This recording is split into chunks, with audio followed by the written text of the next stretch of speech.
بسم الله الرحمن الرحيم والصلاة والسلام على أشرف الأنبياء والمرسلين وعلى آله وصحبه أجمعين ومن تبعهم بإحسان إلى يوم الدين. رب اشرح لي صدري ويسر لي أمري واحلل عقدة من لساني يفقهوا قولي وانفعنا بما علمتنا علمنا ما ينفعنا وزدنا علما يا رب العالمين. Alhamdulillah, beloved brothers and elders and sisters, Alhamdulillah, we are very much slowly approaching the end of Ramadan, and similarly we're also approaching the end of the surah. We're reaching the end of the story when Sayyidina Musa alayhi salam, again, he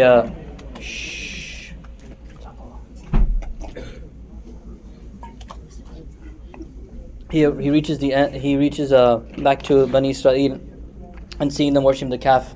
And first thing he goes and approaches his brother Harun alayhi salam, and he tells him again, "Oh Harun, I left you in charge, and you should have taken them and come back. Those who followed you should have come up to me, and then we would have handled those who were in the back. Why didn't you do so?" Sayyidina Harun alayhi salam gave again a beautiful course, which is what? That I wanted to keep everyone together, and I didn't want you to say that I split up Bani Israel. Whereas the course correction would have been, and again, every Nabi, subhanAllah, has better decisions and better judgment than any of us could ever have. The Anbiya alayhi salam superior in every single way. But of course, Allah Azza wa Jal, He gives the reminder and He gives the correction, the course correction. And He says that it would have been better that we actually would, show what's falsehood and show what's truth. And then subhanAllah, the people of haqq would overcome the people of falsehood, and then inshallah bring them back to the truth, inshallah ta'ala. This is how a person should be. And this is what Musa has taught us here, which we spoke about in detail yesterday. But again, may Allah Azza wa Jalla protect us. These Anbiya alayhi salam, subhanAllah, any judgment they make is so beautiful. And that's why Allah Azza wa Jalla recorded in the Quran to preserve the name of Harun alayhi salam. We spoke about yesterday about how they said Harun alayhi salam, waliyadhu billah, in the Bible, it has it that he's the one who made them worship the calf. And he's the one who actually made it out of the gold. Waliyadhu billah. Allah Azza wa Jalla saves the name and exonerates the name of a Nabi in His Quran. And we ask Allah Azza wa Jalla to protect our name, make it from those who are made hifz of, inshallah ta'ala.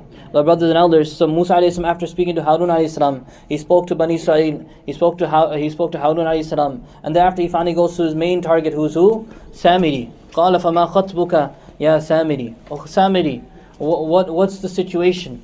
What is the matter? Why did you do all this crazy stuff? Like what compelled you? What made you go into this situation? What is your khatab? Okay? And so Samiri, what he goes and says, he goes, قَالَ بَصُرْتُ بِمَا لَمْ يَبْصُرُوا بِهِ. He said, I saw something which they didn't see. I had, subhanAllah, I don't know, I wish we have time to talk about these things. I saw something they didn't see. So I have an idea that came in my heart that didn't come to other people's heart. فَقَبَضْتُ قَبْضَةً مِنْ أَثِرِ الرَّسُولِ. So then I grabbed some of the remnants or some of the steps of the Rasul. Who is the Rasul here? From Sayyidina Jibreel alayhi salam. He's the messenger here, which is Allah Ta'ala's messenger, right? The angel messenger. So he said, I saw the horse of him and I grabbed some of the dirt from there because I thought, wow, this must be Mubarak dirt. And this is the thing, right? And I told you, when is this happening? He said, I grabbed it at the time when Fir'aun was drowning. In other words, everyone is watching this epic scene, this miracle that's happening before them, which is what? The sea is being split. This is going to be a mutawatir miracle. This is going to be a miracle that Bani Israel is going to convey for generations to come.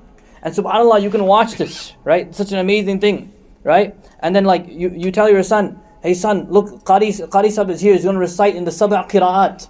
He's going to recite the Quran in 7 different modes. And the kid is like, Dad, I'm playing with my sandbox right now. Can you not? I'm a little busy with my own stuff. And this is quite literally what Samiri is doing.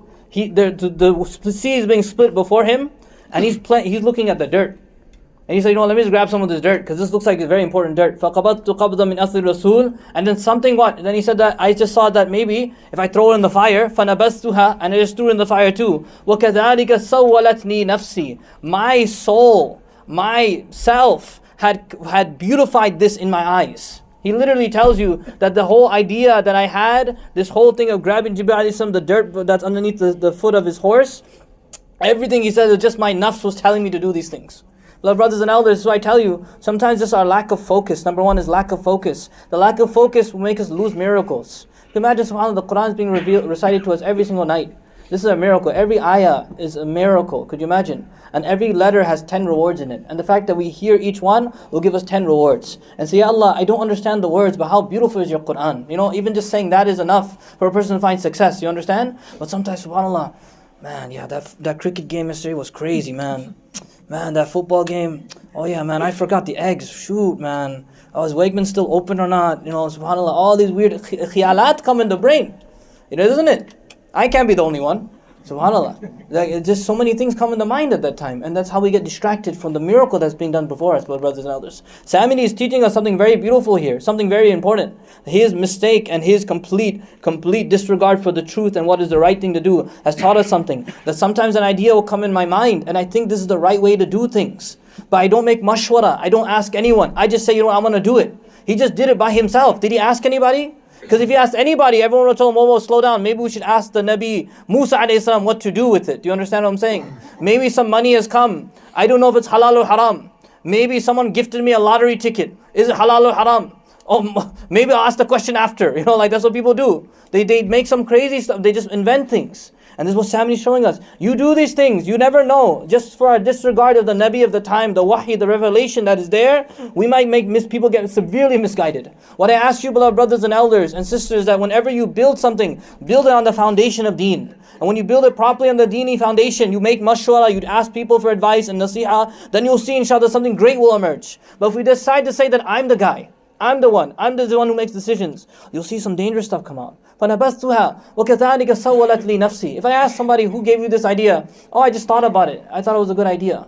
I said, we should take, Imam Junaid rahimahullah used to say, he said, beautiful ideas come in my mind, amazing ideas come in my mind, but I don't even utter a single word until I know that it conforms to the Quran and Sunnah.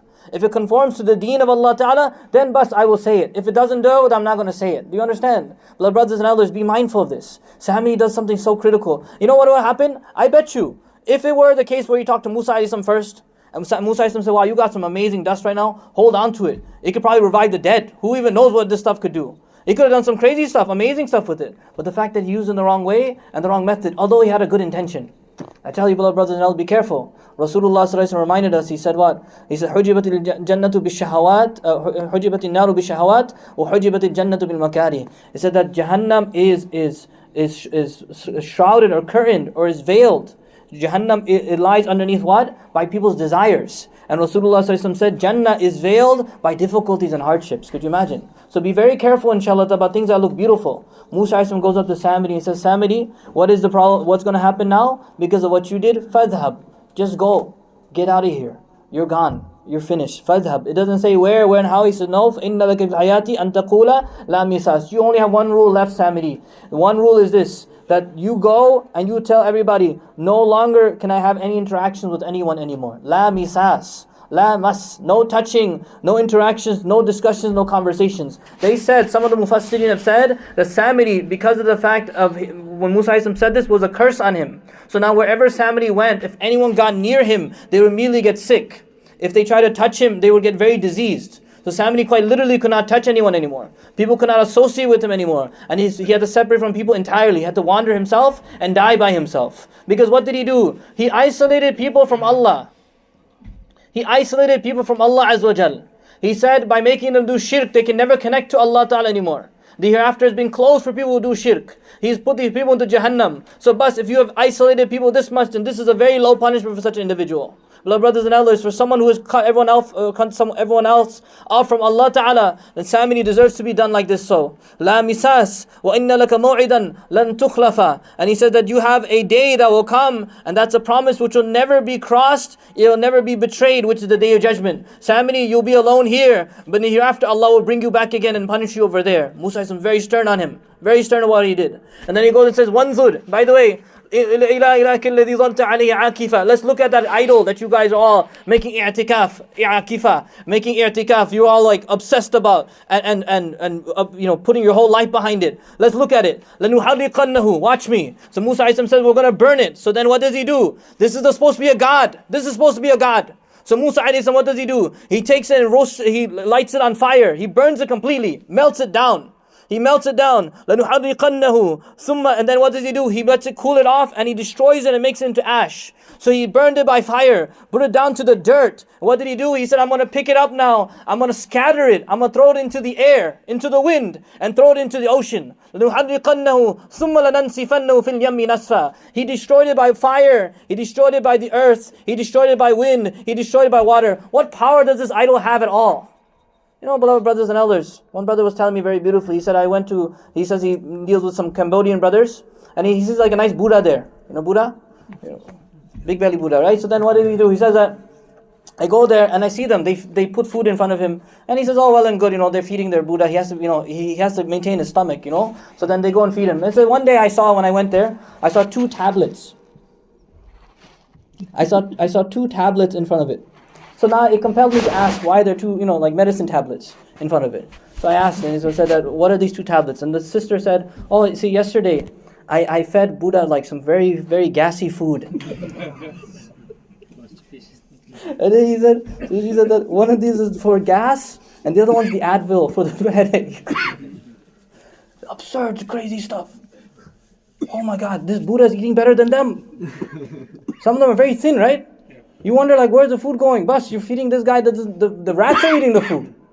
Allahu Akbar. This is what shaitan does to people. Shirk has ruined people's minds and destroyed them. Musa a.s. says, "I'm going to show you what your God can do." Absolutely nothing. إِنَّمَا إِلَهُكُمُ اللَّهُ الَّذِي لَا إِلَهَ إِلَّا هُ. Your God is only one. لَا إِلَهَ إِلَّا هُ. وَسِعَ كُلَّ شَيْءٍ عِلْمًا. And Musa a.s. reminds everyone. It says everything that's happened and everything that will happen, Allah has full knowledge of everything. Allah has this very deep detail about everything that has happened and everything that will happen. And so Musa a.s. reminds everyone about this reality, to remind everyone that every single point in our life has been fixed by Allah Ta'ala's knowledge. And Allah Azza wa Jal knows what's best for us at every single time. At the end of this, the tragic incident was that those who had worshipped the calf, Musa a.s. said that they must be put to the sword and be killed for their tawbah. Well, brothers and elders, thank Allah Ta'ala that all we need to do in front of Allah to make tawbah is just say, "Ya Allah, ask for tawbah. Allah, you are afu. Allah, you can forgive anyone. Ya Allah, if I done shirk for 80 years, you can forgive me for one single kalima, la ilaha illallah." Do you understand how amazing Allah Ta'ala is? He made this easy for our ummah of Rasulullah sallallahu alaihi wasallam. Take it as a reminder and a beautiful blessing that you can ask for forgiveness at any time. May Allah Azza wa Jal forgive all of us in this Mubarak night and save us from these things. And inshallah we'll continue the story tomorrow. Wa sallallahu alaihi wa sallam.